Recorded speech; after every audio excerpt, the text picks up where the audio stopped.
Good evening, kindergarten. I am so happy that you are all joining me on this Tuesday night to listen to my read aloud. I'm actually going to share a really fun story that always makes me laugh. It's called Creak, Said the Bed, and it's by Phyllis Root, and it's illustrated by Reagan Dunnick. And if you just look at the illustration on the front cover, it's already kind of silly. There's a baby on the mom's head. The dog looks kind of scared. The dad doesn't look very comfortable. So we're going to read to find out how they all got there in that bed. Creak, said the bed. One dark night, in the middle of the night, Mama and Papa were snoozing in bed. Squeak, said the door. Looks like someone might be opening it. And Evie said, I'm scared in my room. Can I come in with you? Papa said, snore. And Mama said, sure, there's plenty of room for Evie in the bed. So Evie bounced in. Creak, said the bed. Remember, there's a speech bubble, which means someone's talking, and it's above Evie, which means she's the one that is talking right now. That same night, that dark, cold night, Mama and Papa and Evie were snoozing in bed. Squeak went the door, and Ivy said, I'm freezing in my bed. Can I come in with you? Papa said, snark, and Mama said, sure, there's plenty of room for Ivy in the bed. So Ivy plopped in. Creak, said the bed. And if you notice, creak is bigger than everything else, so that's why I'm saying it a little bit louder. Sounds like the creaks are getting louder. That same night, that dark, cold, windy night, Mama and Papa and Evie and Ivy were snoozing in bed.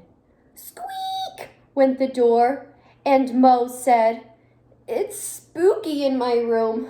Can I come in with you? Papa said, snurkle, and Mama said, sure, there's plenty of room for Mo in the bed. So Mo squeezed in. Creak, said the bed. Creak's getting even bigger.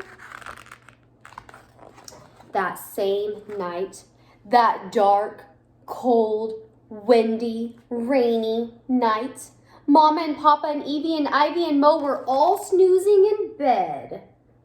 Which means something's coming. What's coming? How do they look right now? Do they look comfortable? Do they look like they're enjoying their sleep? Boom went the thunder. Look how big boom is. It must have been some loud thunder. Clickety, clackety, click, clack, squeak went the door. Oh, who else is coming? Woof, said Fred. Up, Papa popped. Papa cried, stop! There's no more room for Fred in the bed. But Fred leaped in. Crack, said the bed. Oh no, what happened to that bed? So, said Fred. Mama and Evie and Ivy and Mo said, snore. Papa scratched his head, and Papa said, guess there's plenty of room for us all in this bed. So this time, Papa was the one that's awake, and everyone else looks like they're nice and comfortable, even though Papa's been the one that has been, enjoying it the whole time, or hasn't been bothering him.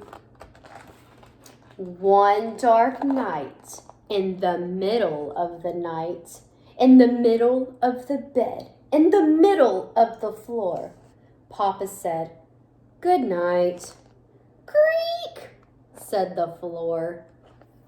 You look at the bed, and then you look at the floor. The end. So I want you to think about why throughout this book, Creek kept getting bigger. And what ended up happening on the last page that we see, and why did it happen? So if you want to post about your opinion on why you think Creek was getting bigger, the text was getting bigger throughout the book, or why you think that the bed ended up breaking and the floor ended up breaking, then you may do that, or you can just share with the parent or a sibling, whoever's watching with you. So I hope that you really enjoyed this book. Like I said, it always makes me laugh. I think that it's nice and silly, and this family really loves each other. You can tell.